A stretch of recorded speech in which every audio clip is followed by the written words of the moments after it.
Thanks for joining us for Fox 23's Back to School special. With school safety continuing to be top of mind for parents across the country, we wanted to make sure local schools are doing all they can to prepare. Fox 23's Spencer Humphrey found while many schools went above and beyond the state's requirements, some failed to perform their required fire, tornado, and lockdown drills. After 9 years in school, Union 8th graders Jeremiah Clark and Colby Jones quite literally know the drill. It'll be out of nowhere. They'll just press a button and the fire alarm will go off. Since they started kindergarten, they've taken part in their share of fire drills. The whole thing is you got to line up and then you got to head out the door in a single file line. Tornado drills. All of us, we go on a wall and then we just curl up in a little ball. And yes, lockdown and intruder drills. The teacher locks the door, closes the blinds. Probably barricades the door a little bit with a chair or something. And they're used to these drills happening pretty frequently. They do it every month. After all, it's the law. The state has a number of drills that you have to complete. Tylotto Wardlow is Union Public Schools Director of Safety and Security. He's in charge of making sure all the district schools perform all those required drills. Our goal is to make sure we're 100% compliant with the state because the state does audit. Oklahoma law requires public schools to do at least 10 specific types of drills at certain times throughout each school year. They have to do at least one fire drill and lockdown or security drill within the first 15 days of each semester. You have, for example, kindergartners that have never been in a school, so you have to start to get them trained on listen for the alarm. The law also requires schools to do at least one other lockdown or security drill each semester after that, as well as a tornado drill each September and March, and 2 other drills of the school's choice. Administrators are required to report each drill they perform to the Oklahoma School Security Institute, or OSSI.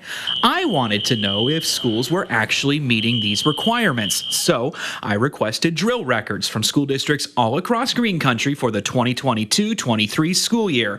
What I found? Good news! Most schools are meeting or exceeding their required number of drills. That includes here at Union, the highest performing district I found when it came to complying with the requirements, with 188% compliance district-wide. Our schools go above and beyond in making sure that those students always feel safe. There were some concerns in other districts, though. At Collegiate Hall Charter School, I found they didn't perform a single lockdown or security drill at all during the first semester. In Catoosa, Wells Middle School did not perform its required March tornado drill.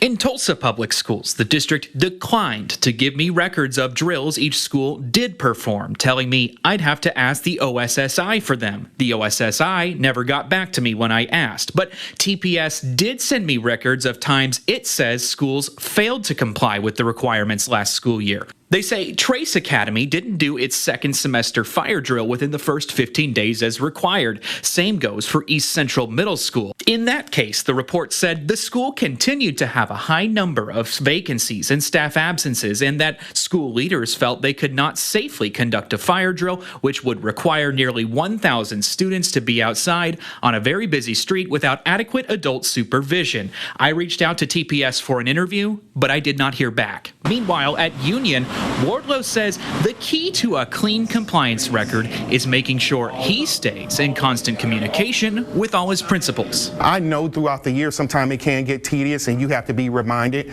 but my department is here to remind you, hey, we need one more drill. And for their students, I feel like we're safe at school. They're glad their schools make sure they know the drill. Sometimes it does interrupt my day, but I know it's a safety procedure because all schools have to do it just in case that there is something like that that's going to happen. And Spencer's here with us in studio now. You mentioned some schools. How can parents find out about their specific districts in terms of drills? Yeah, I went through a lot of data. I went through school by school from over 25 school districts across Green Country. That's a lot of data. I organized it all into this interactive map and chart. You can see it up right now on fox23.com. I gave each school and each district a compliance score based on the percentage of drills they performed that met the state's requirements. You can click on your child's school district or even their school and see how it performed overall and also by each specific type of drill. Again, that's all up right now on fox23.com. In the studio, covering news that matters, Spencer Humphrey, Fox 23 News.